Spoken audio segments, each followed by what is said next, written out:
Je voulais d'abord remercier Jeannette pour ce que tu as dit, voilà, et qui est réfléchi et pensé, et qui m'affecte. Voilà. C'est une bonne manière d'introduire cette conférence. Je remercie aussi Laurent Fietas d'avoir pensé à me solliciter. Je sais que vous l'avez fait ensemble, chacun à votre manière, et je suis très sensible à cette invitation. On se connaît depuis longtemps, mais on ne s'était pas vu aussi depuis longtemps. Je voulais dire aussi que le livre que Jeannette a cité, qui est, j'allais dire, notre dernier ouvrage, Le prix du travail bien fait, a été écrit avec Antoine Mondemain, qui est ici, pour un séminaire commun qu'on aura demain, et en particulier le chapitre sur les éboueurs de la ville de Lille a été écrit par Antoine, pas seulement parce que c'est un livre très collectif. Voilà. Et je suis content qu'il soit là pour écouter ce que je vais dire et éventuellement discuter, parce qu'on a l'habitude de discuter. Voilà. Donc merci Antoine d'avoir pu venir ce soir, alors qu'il est impliqué que demain matin. Voilà. C'est aussi gentil à lui d'être venu. Donc cet ouvrage-là, c'est un ouvrage d'Yves Clos, mais la couverture le dit clairement, c'est Yves Clos avec Antoine Mondemain, Jean-Yves Bonnefond et Mylène Zitoun. C'est vraiment un ouvrage collectif, mais vous connaissez les éditeurs, qui sont sensibles aux figures de proue, comme ils disent. Et j'ai pris l'habitude de me laisser aller à croire que j'en suis une. Alors voilà. Donc, ma conférence, c'est Vygotsky au travail. L'affectivité en activité. Vygotsky au travail, il faut l'entendre aux deux sens du terme. Et vous allez voir que finalement, je vais traiter essentiellement du travail de Vygotsky. Évidemment, au passage, je traiterai de la manière dont j'ai fait usage de Vygotsky dans la psychologie du travail. Mais dans un premier temps, vous allez voir, je vais m'appesantir sur Vygotsky au travail, c'est-à-dire le travail qu'il a fait, ou plutôt celui qu'il a essayé de faire et qu'il n'a pas complètement terminé, mais qui nous reste d'une certaine manière à poursuivre. C'est ce qu'on cherche à faire. Vygotsky au travail, donc. Alors, quand j'ai commencé à rédiger cette conférence qui traite quand même de l'affectivité, de l'affect, vous allez voir comment, je n'ai pas réussi complètement à être neutre. Sur l'affect, c'est la moindre des choses. Et du coup, c'est la vie de Vygotsky et surtout la fin de sa vie qui m'a préoccupé pendant un moment. Et j'ai eu deux solutions. Soit j'écartais ce qui m'affecte dans la fin de sa vie, soit j'en parlais avec vous. Et comme l'affect, pour que, d'une certaine manière, il s'élabore, mérite la signification, j'ai essayé de parler de ça, avec un petit travail que je suis en train de faire, mais qui est, pour moi, évidemment, affectivement important et intellectuellement important, puisque Jeannette a eu raison de dire que, pour moi, je ne sais pas si c'est complètement juste, mais en tout cas, je l'assume, si on veut vraiment s'occuper du concret, il ne faut pas avoir peur de conceptualiser. Et on doit bien à ceux qui sont emprisonnés dans des situations concrètes difficiles et qui pensent sans toujours savoir, on leur doit bien de faire notre métier, qui est de travailler les concepts. Donc, je ne veux pas être neutre et j'ai décidé de commencer par rappeler ce que Vygotsky a peut-être vécu, vous voyez, peut-être est important, au moment où cette question, celle de l'affectivité, ancienne pour lui, qui est présente dès le début de son travail, devenait vitale dans sa conception à la fin de sa vie. C'est l'année 33 qui m'a habité, 1933. Évidemment, pas l'année 33 du nazisme, l'autre. Dans l'année 33, on a vu s'accélérer dans la biographie intellectuelle de Vygotsky, mais dans sa vie tout court, beaucoup de choses. Jusqu'à sa mort, le 11 juin 1934. Retenez la date parce que, évidemment, je vais, comment dirais-je, croiser des dates. 11 juin 1934. Toute l'année 33, pas 34, 33. Toute l'année, il est mort en 34, mais toute l'année 33, il a fréquenté un grand poète russe, Ossip Mandelstam. On le sait par les mémoires publiées par Nadezhda Mandelstam, ce sont les mémoires de la vie de Mandelstam. Sur l'année 33, elle note qu'ils ont vu Vygotsky à plusieurs reprises. Il a donc fréquenté Mandelstam, l'immense poète mort en 1938 dans un camp, mort de froid.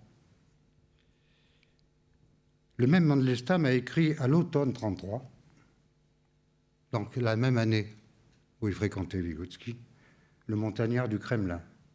Ceux qui connaissent un peu la poésie russe et soviétique savent que c'est un poème consacré en cette année-là à Staline et qui va coûter la vie de Mandelstam. Il est arrêté, Mandelstam, la nuit du 16 au 17 mai, 15 jours avant, 3 semaines avant la mort de Vygotsky, qu'il connaissait et qu'il se connaissait. Le même Mandelstam tente de se suicider en prison, sous l'effet de la torture, la nuit du 3 au 4 juin 1934, 10 jours avant la mort de Vygotsky. Et il se connaissait. Et finalement, il sera exilé, Mandelstam, à Voronezh, où il arrive le 25 juin 1934. Vygotsky est mort. La femme de Mandelstam, Nadezhda, est aussi arrêtée le 27 mai et libérée par la suite. À l'été 1933, Mandelstam avait déjà écrit un poème qui s'appelle « Printemps froid » sur la famine en Ukraine, organisé, entre autres, pas seulement, par Staline. Il avait séjourné au printemps 1933 à Stanikrim, en Ukraine. Bien sûr, à l'époque, tout cela hantait les esprits. On savait, il savait, mais on ne parlait pas. C'était mieux comme ça. Ce savoir rendait fou ceux qui n'effrayaient pas. On sait maintenant qu'à Kharkov, en 1932-1933, la famine a par exemple multiplié les cadavres dans les rues. Des millions de morts de la famine. Kharkov était un dépotoir du massacre. 1932-1933.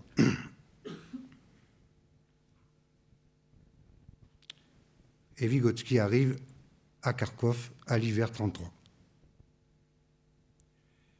Il est accueilli par Léontiev. À l'été 1933, il avait dit à Luria et à Léontiev, au moment où la campagne idéologique prenait son ampleur contre la psychologie de Vygotsky, je cesse d'exister en psychologie. La persécution était telle qu'il déclara « Je ne veux plus vivre ». Et il me considère comme un anti-marxiste. Tout ça est documenté. Je ne cite pas les références, mais tout ça est documenté. Donc, en cette année 1933, où Kurt Lewin est à Moscou, reçu par Vygotsky, accompagné par Vygotsky, et où, en raison du nazisme, il devra renoncer à rentrer à Berlin et émigrer aux USA, sans pouvoir rentrer à Berlin, où sa mère, Kurt Lewin, et sa sœur finiront dans un camp de concentration. Donc à ce moment-là, j'allais dire quittant Kurt Lewin, Vygotsky rejoint Léontiev et ses collègues à Kharkov, ville dévastée par la famine. Depuis début 1933, la crise de l'équipe de Vygotsky est à son apogée. Les programmes de recherche se sont séparés entre Vygotsky et Léontiev. Ce n'est pas une affirmation gratuite, hein, il suffit de lire les mémoires de Léontiev, référence là à plusieurs articles que je ne cite pas, mais qu'on peut retrouver Vygotsky subit alors les purges de l'année 33. Ça va durer toute l'année 33. Son désir de vivre est entamé. Leontiev se souvient d'ailleurs, dans ses mémoires, de la visite de Vygotsky à Kharkov cet hiver 33, au cours donc du dernier hiver de sa vie. Je cite, « Il faisait froid, mais lui, un tuberculeux, c'est Leontiev qui parle, mais lui, c'est les mémoires de Leontiev. Il faisait froid, mais lui, un tuberculeux chronique, est arrivé le manteau ouvert et a commencé à fumer. Lui qui n'avait jamais fumé de toute sa vie. Pendant ces mois, il vivait sans tenir aucun compte de son état de santé. »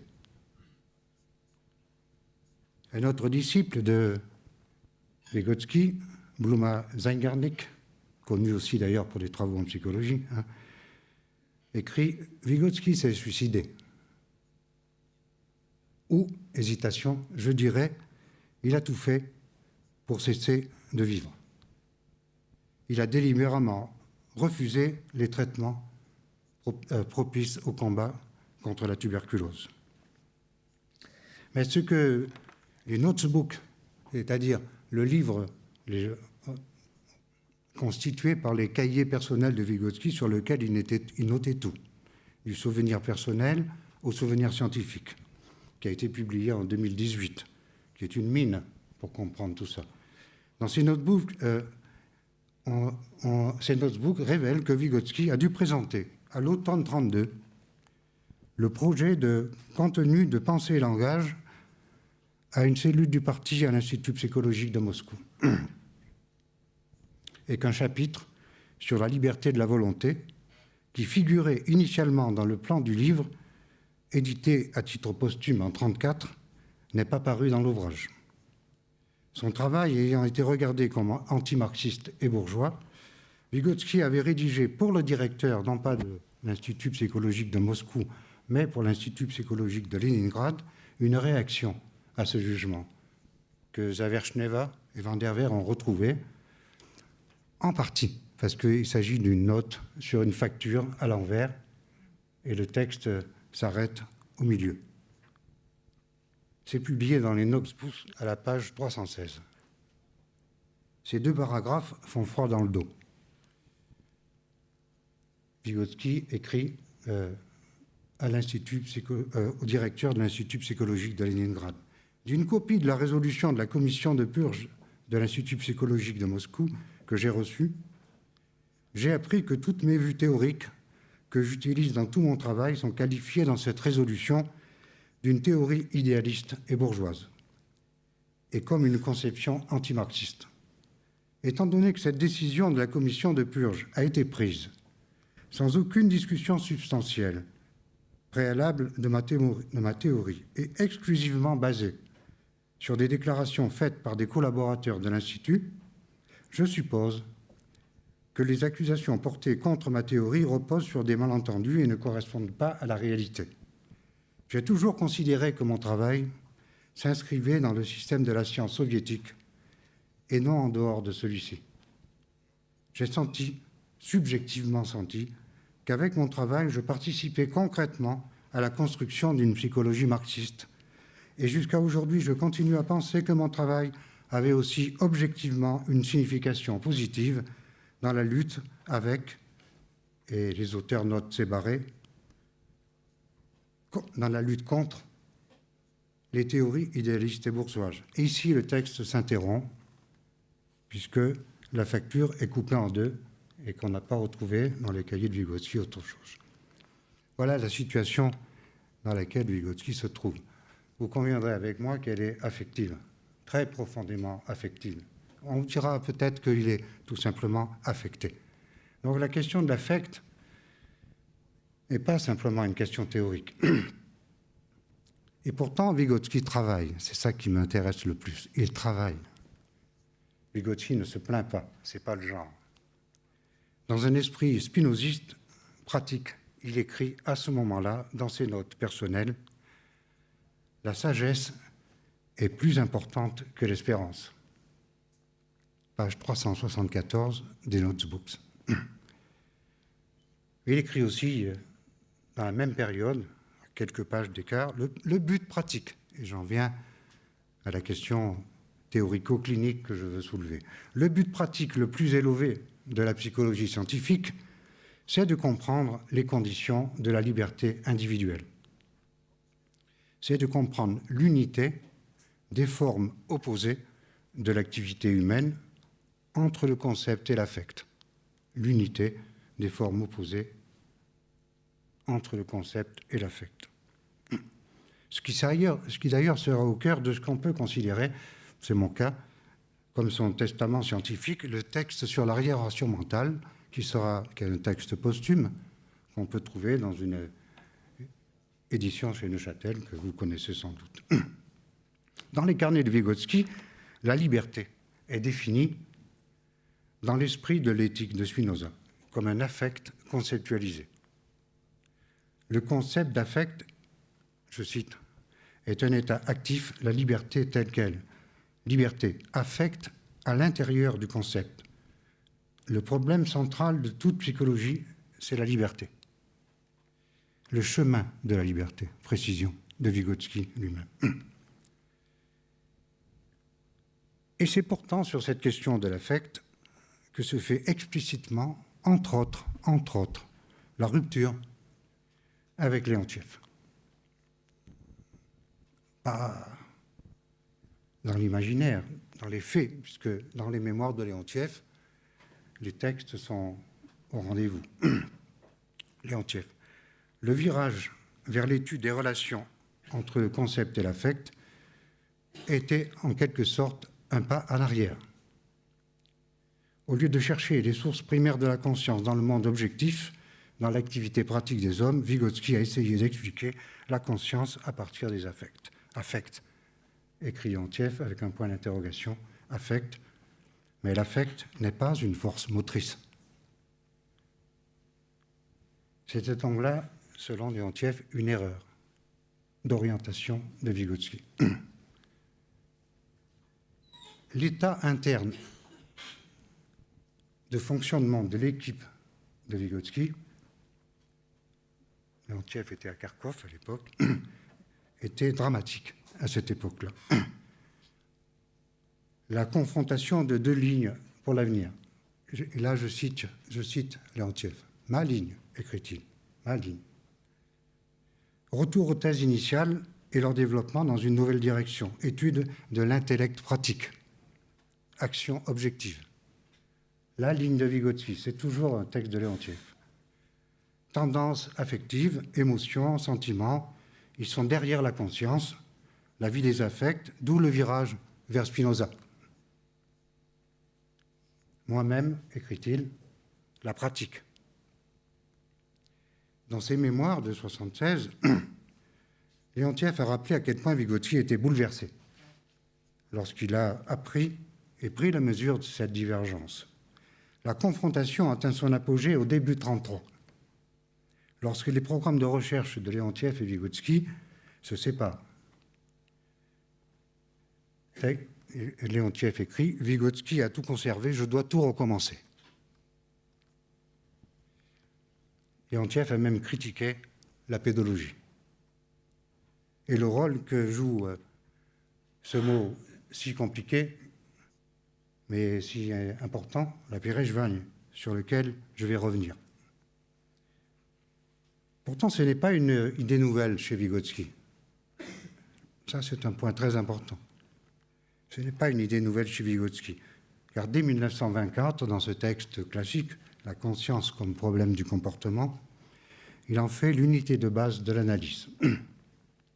La cellule souche de la psyché, la conscience, définie comme contact social avec soi-même, comme un écho. La conscience, écrit-il en 24, c'est l'expérience vécue d'une expérience vécue. C'est une traduction sur laquelle on peut discuter beaucoup, c'est la traduction qu'a retenue Françoise Sève avec beaucoup de justifications, hein. Mais c'est très intéressant de voir que, traduisant Pérejvagne par expérience vécue, elle met une note en bas de page en disant « c'est compliqué ». Ce que ça signifie de toute façon, c'est que c'est ce qui est éprouvé. ce qui est éprouvé au présent. C'est la clarification de la note de bas de page, qu'on peut traduire par expérience vécue. Hein. Mais retenons ça, c'est ce qui est éprouvé. Jusque dans Pensée et langage, c'est-à-dire entre 24 et 34, où l'on trouve à la fin de Pensée et langage cette idée du dédoublement de la conscience. Conscience sentante et conscience pensante. Vygotsky va jusqu'à écrire que ce sont deux types de conscience en conflit. Autrement dit, la conscience n'existe pas comme un état mental séparé, comme une représentation, comme un état mental, mais plutôt comme un rapport réel.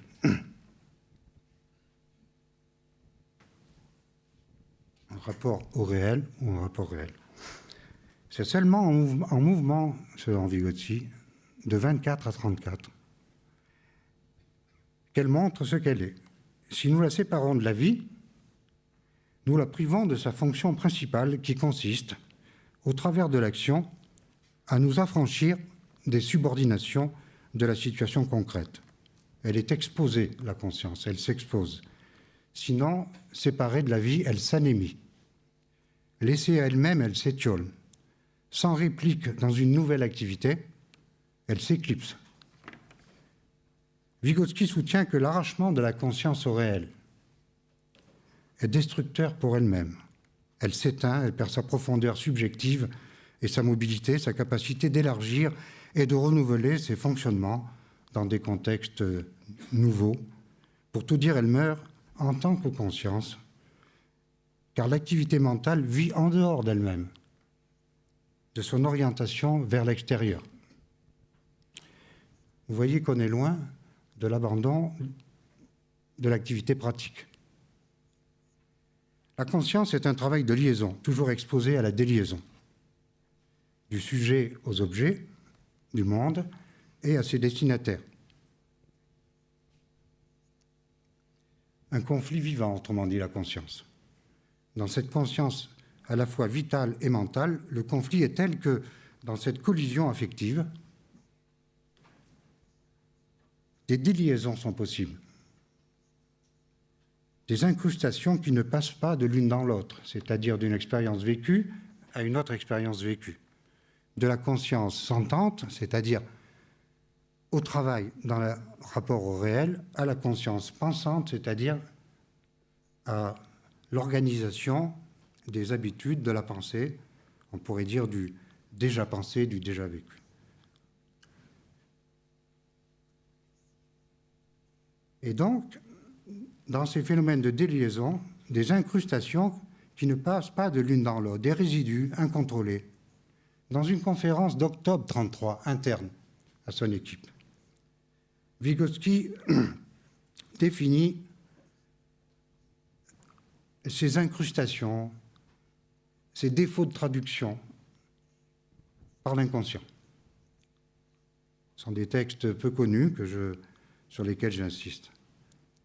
L'inconscient étant défini alors comme une exclusion du cours du développement, un point immobile qui ne se développe pas, comme un corps étranger refoulé en mal de développement, dont l'énergie potentielle peut se libérer si le travail de la conscience reprend, c'est-à-dire si l'expérience vécue devient l'objet d'une autre expérience vécue. Il insiste sur le fait que c'est là une voie opposée à celle de Freud.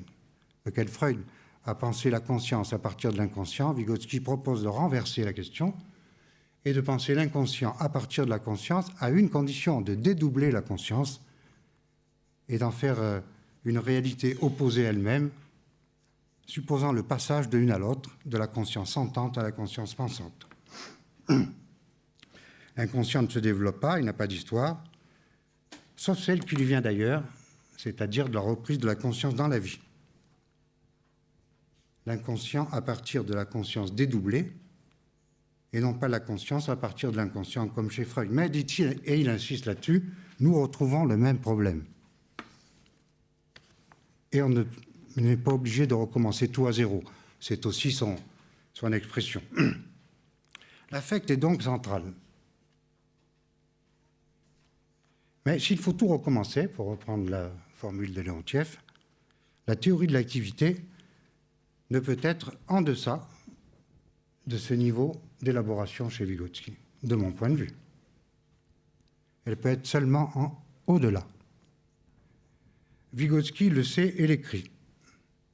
C'est pourquoi, dans la théorie des émotions, il note « Notre but est de créer ne serait-ce que les bases premières d'une théorie psychologique des affects, digne de devenir un des chapitres de la psychologie humaine, peut-être même son chapitre principal. » Et pourtant, il écrit ces mots, théorie psychologique des affects, dans un ouvrage intitulé Théorie des émotions. Et là, on se trouve devant un vocabulaire flottant qu'il est passionnant d'étudier de près. C'est un livre qui fait le point sur la psychologie de son temps. Les théories de James, de Lange, Cannon. C'est un livre inachevé qui annonce une suite qu'on ne connaîtra jamais. Mais comment comprendre le passage fréquent dans l'ouvrage du concept d'affect au concept d'émotion, de l'affect aux émotions et inversement? Il utilise le même mot émotion pour désigner des processus différents. On peut penser que Vygotsky est de ce point de vue très proche d'Henri Vallon, pour qui les émotions,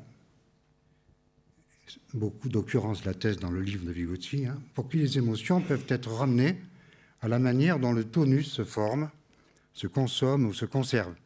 Mélange de tonicité, d'attitude suspensive, les émotions sont alors des systèmes de réaction démonstrative observables qui viennent se substituer à l'action directe sur le monde extérieur et qui en compromettent l'exécution éventuellement et qui sont tournés vers le sujet pour l'aider à prendre position vis-à-vis du réel. Autrement dit, les émotions sont une fonction psychologique qui se développe d'ailleurs au même titre que les autres fonctions. J'en cite quelques-unes qui font d'ailleurs l'objet de plusieurs chapitres du beau livre qui s'appelle « Leçons de psychologie ». On a la motricité, la psychomotricité, l'intelligence, la volonté, l'imagination, la mémoire, la perception. Voilà des fonctions, et on a un chapitre sur les émotions. Voilà les émotions comme fonction psychologique. Mais au moment où il faut penser, Vygotsky, l'origine de la mobilisation par le sujet de ces instruments psychologiques que sont les fonctions, instruments psychologiques d'action sur soi, pour ce qui concerne l'émotion, alors notre auteur passe à l'affect. Il faudrait faire un travail sur le texte russe, bien sûr. Il passe à l'affect qui, lui, non seulement n'est pas une fonction, parmi d'autres, mais au contraire, ce qui désorganise et déroute les fonctionnements habituels dans l'usage des fonctions. Toutes fonctions comprises, d'ailleurs. L'affect éprouve les fonctions, désorganise leur fonctionnement habituel. Autrement dit, l'affect, j'allais presque dire, organise le dysfonctionnement des fonctions. Pour mieux rendre compte de ce conflit vital en cours d'action, Vygotsky renonce souvent au lexique de l'émotion et recourt à celui de l'affect qu'il va chercher dans sa définition dans l'éthique de Spinoza, qu'il cite dans Théorie des émotions, la fameuse définition de l'affect chez Spinoza, qui entend par affect, d'une part, ces états corporels qui augmentent ou diminuent l'aptitude du corps lui-même à l'action, la favorisent ou la restreignent, et d'autre part, les idées qu'on a de ces états. Ici, l'action, la puissance d'agir, en rapport avec ce qui nous affecte de l'extérieur, devient centrale. C'est une variation de puissance que l'affect. Un affect en activité. Ici, comme l'écrit Chantal Jacquet, qui est une spécialiste de Spinoza, et conformément d'ailleurs à l'usage que fait Vygotsky à ces moments-là, lorsqu'il aborde la question de l'affectivité, l'affect est social par excellence. Il recouvre l'ensemble des réactions corporelles et mentales qui touche notre puissance d'agir, la renforce ou la menuise, produit de l'interférence entre la puissance causale d'un homme et les forces extérieures, il est l'expression des forces interhumaines et des échanges avec le milieu environnant. L'affect relate l'histoire de notre relation avec le monde extérieur. On trouve à plusieurs reprises, du début à la fin chez Vygotsky, cette position spinoziste. Par exemple, texte de 1930 sur l'imagination chez l'enfant, où il est précis, d'ailleurs à plusieurs reprises. S'il est habituel ou invariable, le comportement ni les sentiments n'ont rien de remarquable. Habituellement, nous sommes calmes et indifférents lorsque nous réalisons des choses ordinaires dans une situation courante. Mais lorsque l'équilibre du comportement est rompu, les sentiments surgissent immédiatement, vifs et vigoureux. L'émotion, l'inquiétude nous gagnent chaque fois que l'équilibre entre nous et l'environnement se rompt. Si cette rupture nous rend plus forts dans notre relative supériorité sur l'une ou l'autre des difficultés auxquelles nous sommes confrontés, nous éprouvons habituellement des émotions positives, joie, fierté, etc. Si au contraire l'équilibre est rompu en notre défaveur, si les circonstances semblent être plus fortes que nous et que nous avons le sentiment d'être à leur merci, conscients de notre impuissance, de notre faiblesse, de notre découragement, une émotion négative nous gagne, colère, peur, amertume. Ainsi, on comprend que les périodes critiques de la vie humaine sont généralement riches d'émotions et de sentiments vitaux. Ces oscillations, en situation critique, méritent d'être cultivées à tous les sens du terme, car c'est la source d'énergie du développement. En fait, cette activité, où se jouent les rapports entre l'homme et son milieu, varie selon des formes différentes, 3 formes, toujours Vygotsky. Selon que le sujet parvient ou non à garder ou à prendre l'ascendant sur les forces qui s'exercent sur lui, quand son activité prend le dessus dans l'épreuve, il domine la situation en économisant ses propres forces et son énergie, en économisant ses propres forces et son énergie, en la rechargeant d'une certaine manière, cette énergie. Au contraire, dominé par la situation, il éprouve la faiblesse de ses défenses dans des efforts coûteux en énergie. L'alternance dans ce jeu de force et ses oscillations peut bien sûr se réaliser sous la 3e modalité de l'équilibre réel mais transitoire dans ce conflit constitutif de l'expérience du sujet. Le sentiment de force, celui de peser dans la situation en affectant le milieu par son initiative, donne des sensations positives et inversement des sensations négatives, suivent le rapport affectif des forces qui se réalisent au détriment du sujet. Ici, Vygotsky livre la perspective spinoziste. On retrouve ça, je vous renvoie à ce texte-là, qui est un texte assez passionnant dans la pédologie, où il décrit la clinique de 3 enfants qui ont été amenés à son institut, tous les 3 fils d'une mère alcoolique, et il décrit la différence des affects en fonction de l'âge des enfants.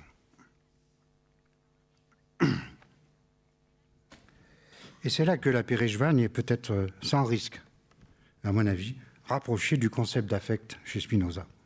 C'est l'éprouvé, qui résulte du fait que on est bien traversé par des événements, mais que c'est bien aussi chacun d'entre nous, avec son histoire, qui traverse ces événements. Dans cette collision dramatique qu'est l'affect et qu'est la Pérejvagne, chacun définit, grâce ou à cause de son passé, à lui, la possibilité qu'a une situation de l'affecter. L'affect est donc une propriété de l'activité, là où l'émotion est un instrument du sujet. L'affect est bien la marche du connu à l'inconnu, le conflit entre les attendus du sujet, on pourrait même dire ses schèmes, et les inattendus de la situation. L'affect et la vie marchent ensemble. Ici, on retrouve une conception chère à Georges Canguilhem. Je remercie Jeannette d'avoir insisté sur ce qui me lie à Georges Canguilhem, lequel a écrit que pour définir une épreuve affective, il faut mesurer que l'homme, au sens générique, bien sûr, que l'homme ne peut pas se dérober devant les problèmes que lui pose le bouleversement, parfois subit, de ses habitudes. Pas possible de se dérober. Par vie, dit-il, Canguilhem, et la vie et l'affect marchent ensemble, par vie, on peut entendre deux choses. Le participe présent ou le participe passé du verbe vivre. Le vivant ou le vécu. La deuxième acception, dit Canguilhem, c'est-à-dire le vivant, est bien marquée, et c'est celle-là qui est plus fondamentale. C'est bien le vivant en cours qui affecte le déjà vécu. Et donc ça fait de l'affect une exigence de travail, tout simplement. Dans l'activité vivante avec ses inconnus, ce qui excède, ce qui dépasse les schèmes connus, les inhibe ou à l'inverse, est confisqué par eux, se signale par l'affect. C'est le retentissement du vivant en cours dans le déjà vécu. Quand un objet ou un destinataire, les deux, quand un objet ou un destinataire dans l'activité, un objet ou un destinataire de l'activité, imprévus, font irruption dans les attendus du sujet, son organisation psychique perd sa contenance habituelle. Il est poussé aux limites, éventuellement au-delà du répondant dont il dispose. Ce conflit le met à découvert en opposant en lui passivité et activité. Le conflit donc entre la conscience sentante, celle qui est dans le rapport réel, ce travail de liaison dans les objets, entre les objets et les destinataires de l'activité, et la conscience pensante, c'est-à-dire l'ensemble des schèmes dont le sujet dispose au préalable comme antécédent de l'activité. Le choc plus ou moins grand entre l'expérience qu'on fait et l'expérience qu'on a, entre donc le vivant et le déjà vécu, désigne l'affect. Et toute la clinique de l'activité se confronte dans l'action et dans l'intervention dans les organisations à cette balance entre activité et passivité. Elle est complètement habitée par le fait de retourner les affects passifs en affects actifs, pour reprendre la terminologie de Spinoza. Sont dit alors actifs les affects par lesquels le déjà vécu, l'expérience qu'on a, change de statut. Le déjà vécu devient un moyen de vivre autre chose. Sont dit alors passifs les affects pour lesquels l'expérience vivante, l'expérience en cours dans l'activité du moment qu'on fait, l'expérience qu'on fait, devient un moyen de vivre encore la même chose. L'épreuve restant la preuve que tout doit rester comme d'habitude. C'est l'affect qui consiste dans la défense anxieuse des habitudes, si importante dans la vie affective et aussi dans les milieux professionnels. C'est donc du pouvoir d'agir qu'il est question ici, individuel et collectif. Les affects sont donc comme des rapports entre les forces. Les forces centripètes et centrifuges du vivant en cours et du déjà vécu. C'est une force de travail, je l'ai dit, où se régénère ou dégénère la vitalité de l'activité. Dans l'affect, le ou les sujets se relient à la situation réelle qui les déborde et qui les dépasse en modifiant l'intensité de son activité. Au mieux, pour affecter son milieu par son initiative. Au pire, en être seulement affecté. Au mieux pour recharger son énergie, au pire pour la décharger, la vider en vain ou en faire une maladie. Toute la clinique nous confronte à la rencontre de ces variations affectives.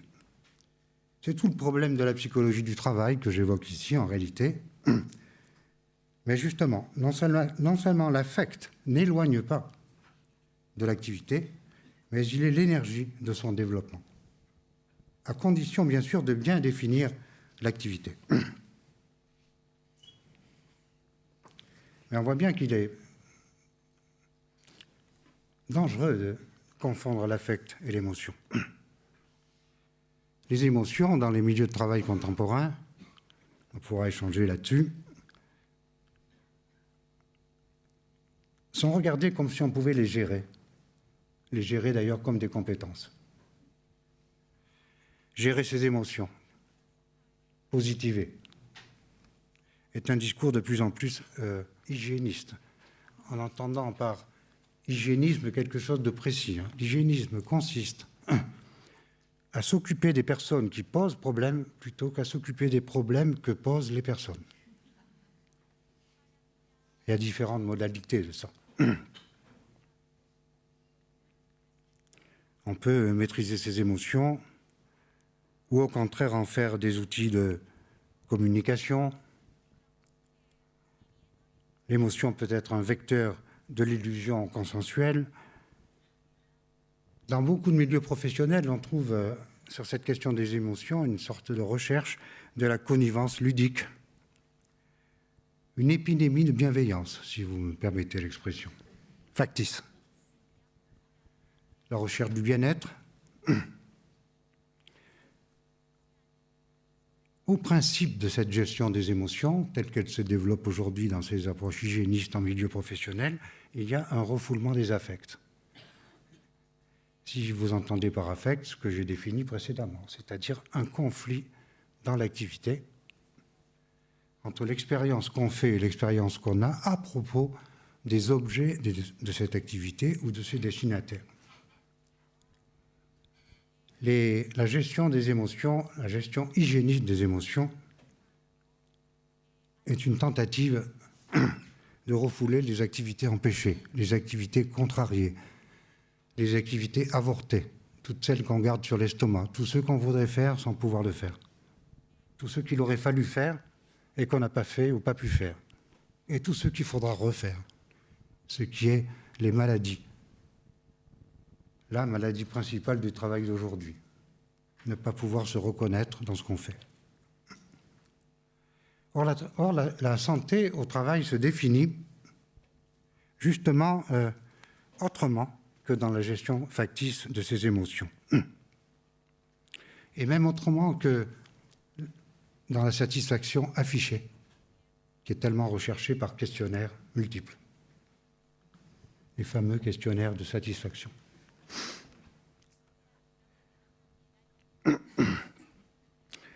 La santé va se nicher là où on veut souvent ne pas la voir, dans l'activité subie, dans le réel de l'activité, tout ce qu'on garde sur l'estomac que j'ai évoqué tout à l'heure. Voilà. Parce que la santé, c'est pas simplement vivre dans un milieu en s'affichant satisfait. La santé, c'est, si on suivait ce raisonnement-là, ça serait simplement survivre dans un milieu. Mais survivre dans un milieu, c'est ruineux pour la santé. La santé, c'est créer du milieu pour vivre, pas vivre dans un milieu. Créer du milieu pour vivre. Autrement dit, pouvoir développer son activité en étant précis. Développer son activité, c'est développer les objets de son activité, développer les destinataires de son activité et développer les instruments de son activité.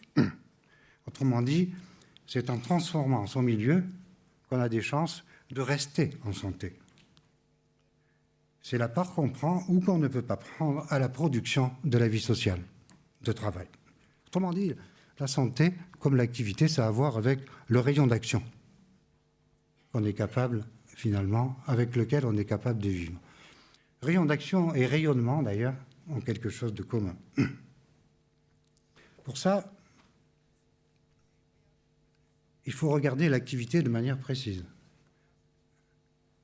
Et je crois en conformité avec la trajectoire de Vygotsky. Il faut voir dire que l'activité, c'est deux conflits. Le premier conflit de l'activité, c'est un conflit, comment dirais-je, dans l'espace.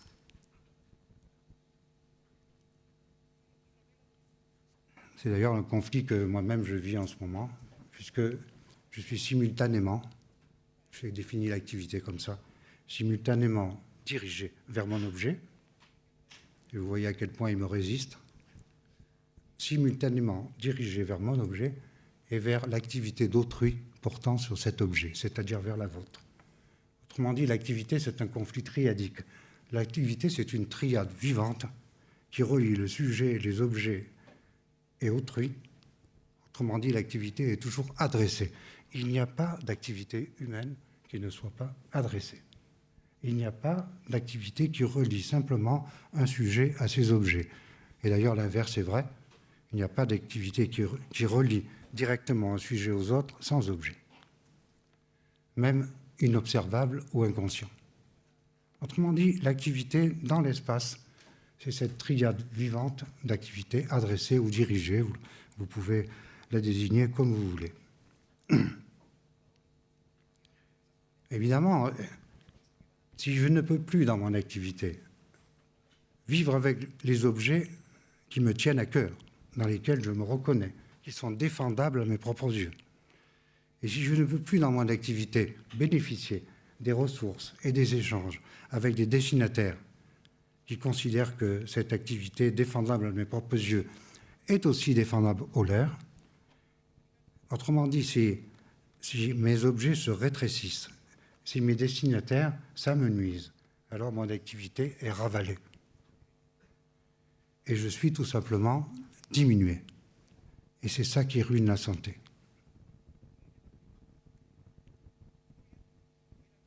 Il faut savoir que, y compris dans les statistiques du ministère du Travail, actuellement, il est établi, ça se discute bien sûr, parce que c'est déclaratif, mais c'est très important, 54 des actifs occupés, 54% des actifs occupés considèrent devoir sacrifier la qualité du travail.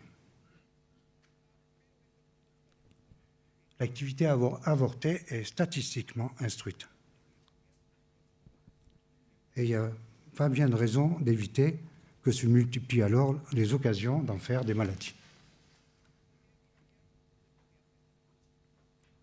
Ça, c'est le premier conflit, l'activité triadique. J'en ai encore pour 5 minutes, ça ira. C'est le premier conflit. Mais il y en a un autre, à l'intérieur de celui-là.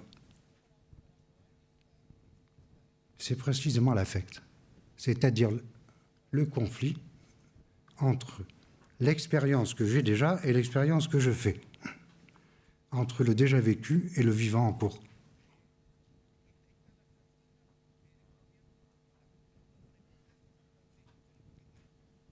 Ce deuxième conflit, j'y ai accordé beaucoup d'importance. Vous voyez à quel point il est important pour la santé. Parce que, évidemment, ce que je décrivais tout à l'heure, le rétrécissement de l'activité, qui fait tellement de mal en situation de travail aujourd'hui, et là comme effet de confronter le sujet à la dégradation de son déjà vécu. Autrement dit, ce rétrécissement de l'activité l'affecte en profondeur. Et fait de l'expérience vivante en cours de l'activité actuelle une machine de guerre contre le déjà vécu.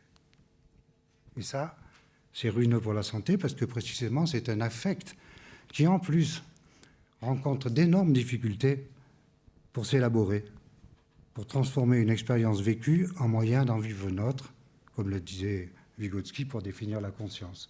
Autrement dit, cette activité avortée que j'ai décrite dans l'espace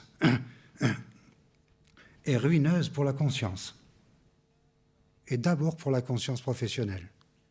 Je passe sur le rapport entre conscience et conscience professionnelle. Évidemment, un rapport extrêmement important.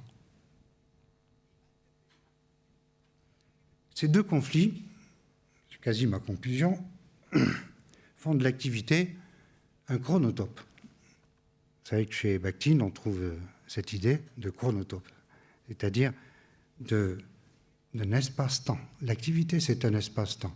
Elle est dans l'espace triadique que j'ai indiqué tout à l'heure, et vous avez vu à quel point ça me concernait, moi, en ce moment, mais elle est aussi dans le temps, entre par exemple, pour ce qui me concerne, toutes les expériences que j'ai déjà vécues, les attendus avec lesquels je suis venu ici, et les inattendus qui se présentent à moi pour le moment dans votre silence respectueux et éventuellement dans la discussion qui suivra.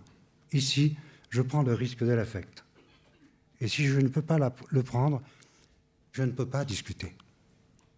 Et j'espère que nous pourrons le faire. Donc cette activité est un chronotope. Espace-temps, à la fois triade vivante, adressée, et expérience de l'affect, c'est-à-dire du rapport entre l'expérience que j'ai et celle que je fais, qui ne se superposent jamais exactement. Alors vous me direz, et les émotions, pour finir, ça compte pas?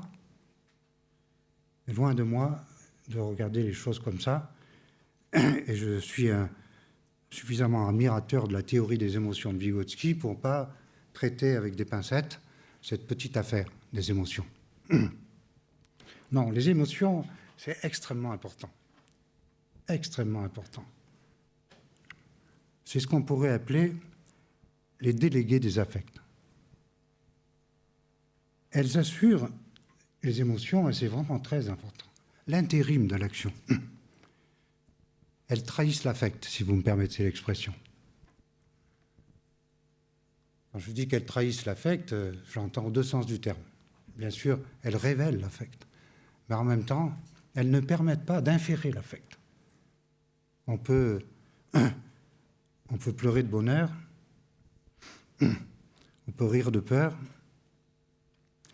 on peut rire de rage d'ailleurs. Je connais beaucoup de professionnels qui, dans des situations d'organisation du travail, rient de rage. Non, les émotions, c'est quand même important parce qu'elles réalisent l'affect, au sens vygotsien du terme.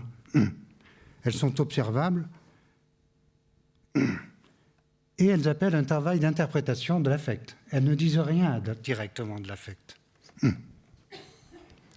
rappelle que les émotions, c'est cette variation du tonus observable, qui se manifeste de 36 façons, qui peuvent aller de la rougeur au tremblement, du rire aux pleurs, et ainsi de suite. Mais là où elles sont observables, l'affect est inobservable. Même par le sujet, d'ailleurs. C'est bien ça le problème. Elles ne sont donc pas à prendre à la lettre, les émotions, mais très au sérieux.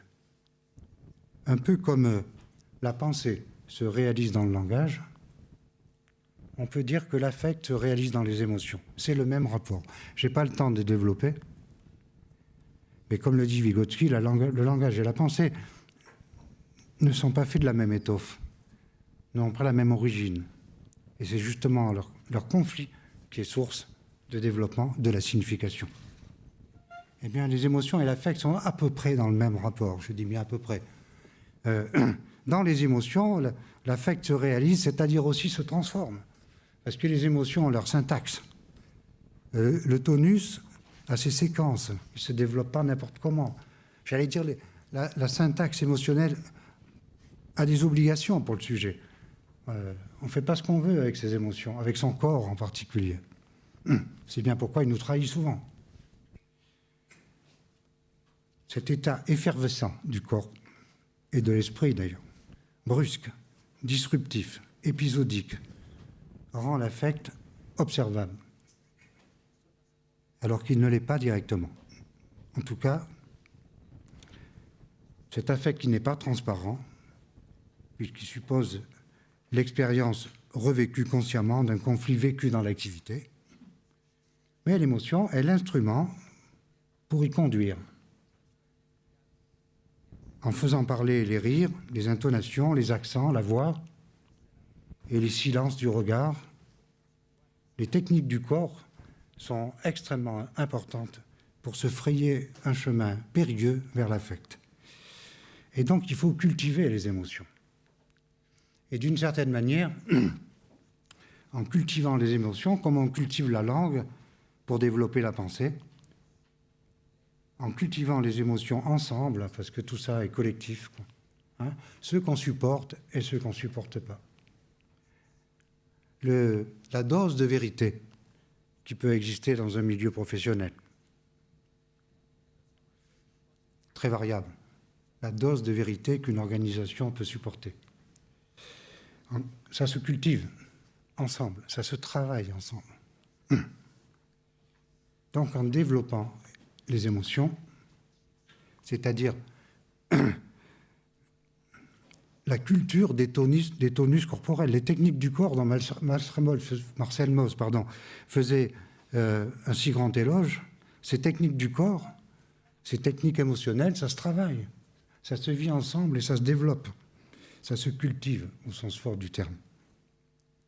Parce qu'en faisant ainsi, on cultive les instruments de l'affect, c'est-à-dire la possibilité de vivre l'affect en profondeur. C'est-à-dire, c'est une histoire de poupée russe, si vous me permettez cette expression, c'est-à-dire que ça permet d'aller jusqu'au cœur des conflits de l'activité. Ravaler, dévaster, avorter, mais aussi, parce que ça existe, même encore aujourd'hui dans les milieux professionnels, rêver, imaginer et développer.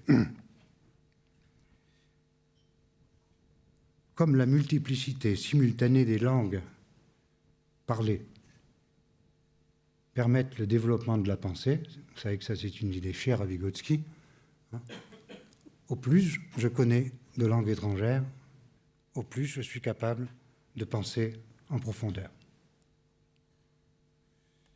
Et les émotions, c'est à peu près la même chose. La multiplicité simultanée des techniques du corps émotionnel, c'est très important pour développer l'affect. Au total, c'est ma conclusion. En poussant à une psychologie des affects, on ne s'éloigne pas de l'activité pratique. C'est une erreur de la part de Léontiev d'avoir pensé que, prenant ce chemin, on tournait le dos à l'activité pratique. C'est le contraire. On ne s'éloigne pas de l'activité, on se rapproche de son développement possible. Le conflit de l'activité pratique en reste le moteur. Et là, je pense qu'il faut rendre justice à cette notation de Léontiev. C'est bien le conflit de l'activité pratique, ou psychique d'ailleurs, qui reste le moteur. Mais l'affect est son énergie. Et sans énergie, c'est difficile de faire fonctionner un moteur. L'affect, disait Ribot, que reprend Vygotsky à la fin de la théorie des émotions, c'est un seul événement traduit simultanément en deux langues, le corps et l'esprit. Je pense que Vygotsky se dirigeait sur ce chemin escarpé, extrêmement difficile à suivre, et que la moindre des choses, par respect pour son travail, c'est de prendre des risques, de le développer. Merci.